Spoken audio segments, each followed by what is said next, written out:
Well, now you've done it. Look who's here. I don't care.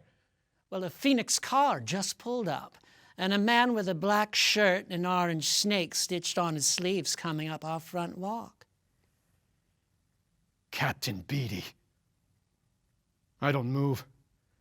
I just stand staring at the cold whiteness of the wall. Go and let him in, will you? Tell him I'm sick. You can tell him yourself. She moves a few steps this way and a few steps that, and then she stops wide-eyed when the front door voice calls her name.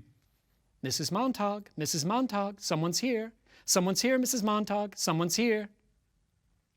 I climb slowly back into bed. I arrange the covers over my knees and across my chest. After a few moments, Millie moves out of the room, and Captain Beatty strolls in. Shut the TV relatives up. This time, Millie runs. The yammering voices in the TV parlor stop yelling. Thought I would come by and see how the sick man's doing. You were gonna call for a night off, weren't you? Ha! I've seen it all. Well, take the night off.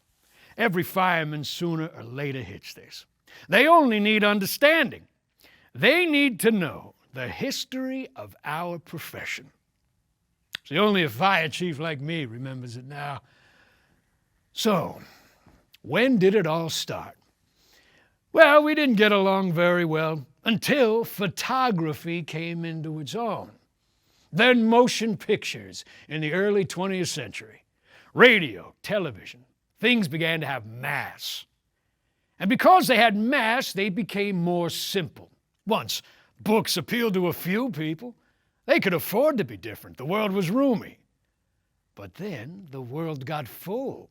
Double, triple, quadruple population. Films, radios, magazines. The books were leveled down. 19th century, man with his horses, dogs, carts, slow motion. But in the 20th century, you speed up your camera. Books were cut shorter. Condensations, digests, tabloids, everything down to the gag, the snap ending. Classics were cut to fit a 15-minute radio show. Then again, to fit a 2-minute book column. One of it last is a 10 or 12-line dictionary resume. Now you speed up the film montage. Quick, pick, flick, here, there, up, down, in, out, who, what, when, where, why. Bang, smack, bing, bong, boom. Digests. Digests. Politics, a column, 2 sentences, a headline. Then in midair, all vanishes. School is shortened, discipline relaxed. Languages, philosophy, and history are dropped. Life is immediate. Your job is what counts, and your pleasure lies all about after work. Pleasure. And why learn anything save pressing buttons? And more sports for everybody, group spirit, fun, and you don't have to think, eh? Now with the schools turning out more runners, jumpers, racers, tinkerers, snatchers, grabbers, and swimmers, instead of thinkers, critics, knowers, and imaginative creators. The word intellectual became the swear word it deserves to be. Intellectuals. Pfft. Surely, you remember the boy in your own school class who was exceptionally bright?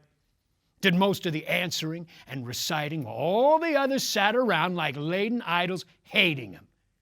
And wasn't this the same bright boy you selected for your beatings and tortures after hours?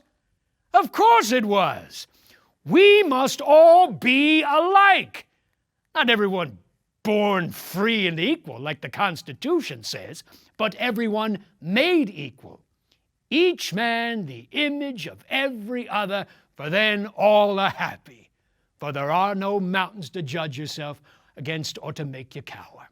Now let's take up the minorities of our civilization. The bigger your civilization, the more minorities. Don't step on the toes of the dog lovers, the cat lovers, the doctors, lawyers, Mormons, Unitarians, Texans, Mexicans. The bigger your audience, the less you handle controversy. Remember that. So, a book is a loaded weapon in the house next door. Burn it. Burn it! Who knows who may be the target of a well-read man? I won't stomach them for a minute. So when the houses were finally fireproofed completely, there was no longer the need of firemen for the old purposes. They were given a new job as the custodians of our peace of mind, the focus of our rightful dread of being inferior. Official censors, judges, and executioners. That's you, Montauk.